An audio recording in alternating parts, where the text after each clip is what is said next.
How about that? We are back here at Fishing Tackle Unlimited, and today, of course, we're going to talk to Uncle Cary Marcus, but today we're going to talk about something that I feel like a lot of people experience, but maybe don't admit to all the time. You know, a lot of pride in fishing and that kind of thing. But it's reels, and it's spinning reels, obviously, casting reels, bait casting reels, obviously.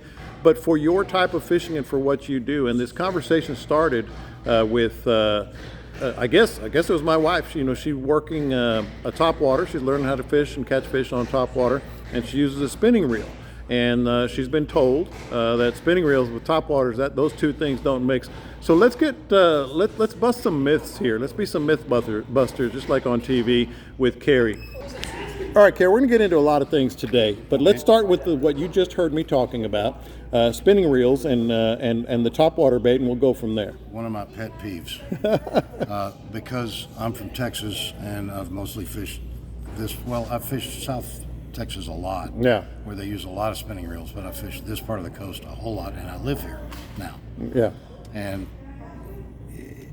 it's not as bad and bigoted as it used to be, but you couldn't give away a spinning reel some years ago. Yeah. It was just, I'll buy one of them coffee grinders for my wife. Yeah. It was a real redneck macho kind of thing, which was crazy. Pride. Because if a guy's fishing back lakes, throwing soft plastics back there, or weedless spoons, and maybe he's out waiting.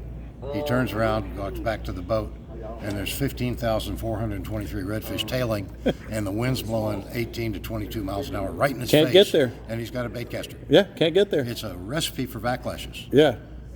If he had a spinning rod, no backlash, cast straight up into the wind, and you can fish lighter weighted stuff. Yeah. So you're more effective back in this skinny water. Yeah. Where you can throw much lighter stuff, unweighted soft plastics. They're very hard to throw with a baitcaster.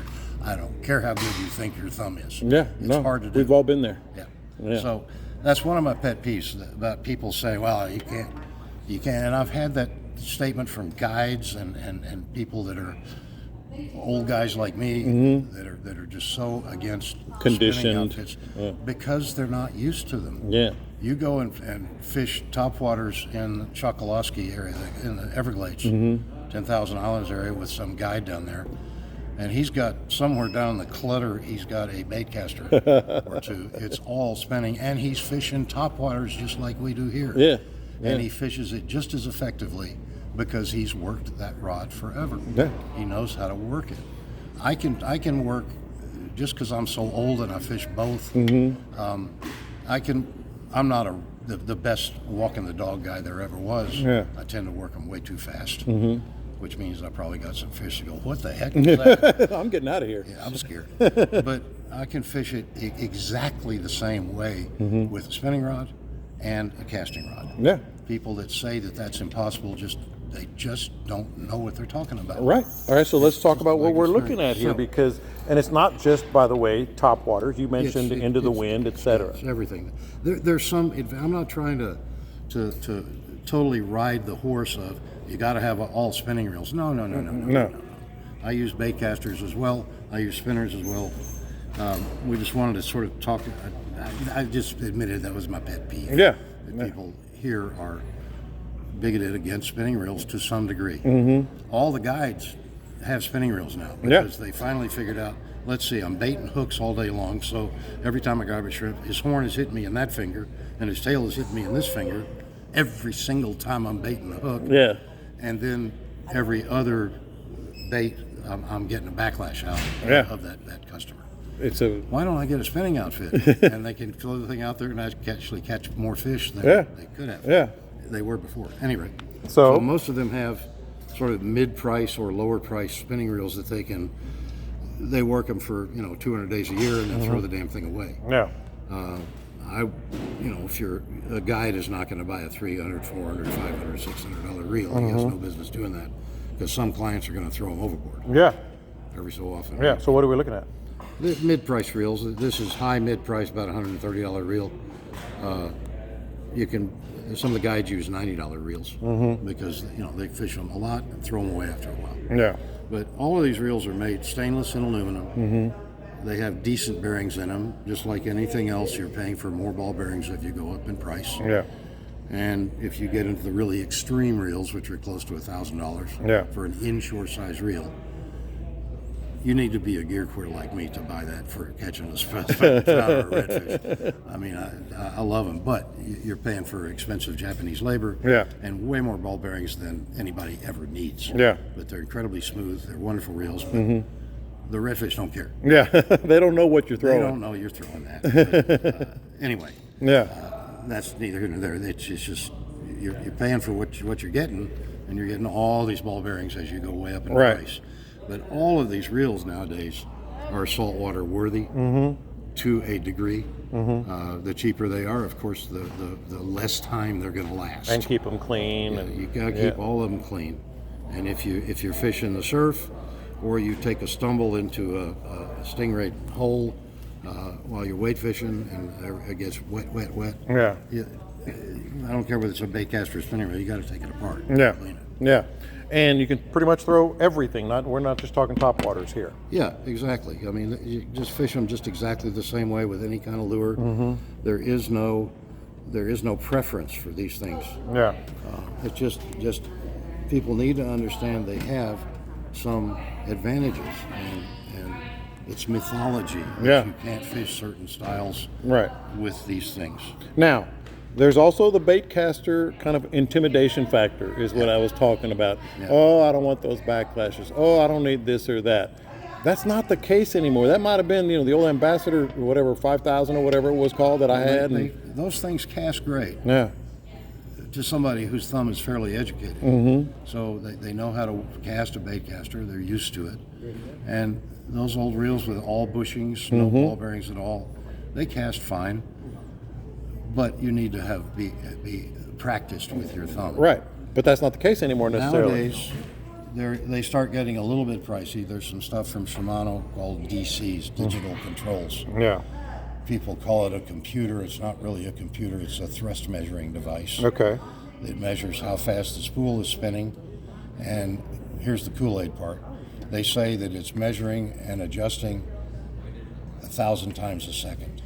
Wow. Well, since we're talking about sort of computer type technology, I believe that. I just got no way to prove it. Yeah.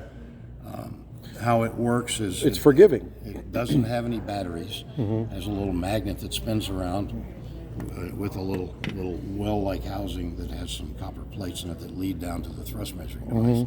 Well, that magnet spinning around there creates a tiny little current. Okay. So there's no battery, and the reel is pretty well sealed. You can hardly get water inside it. Yeah. And it measures how fast the spool is going, and then there's a little tapping device that's attached to the measuring thing. And the tapping device taps on the end of the shaft of your spool. That's the part where it goes supposedly 1,000 times a second, potentially. And if you don't thumb the thing, your thumb is just barely grazing the line, letting it go out. It's moving. Yeah. You're letting this semi-computer type thing do its work. Yeah.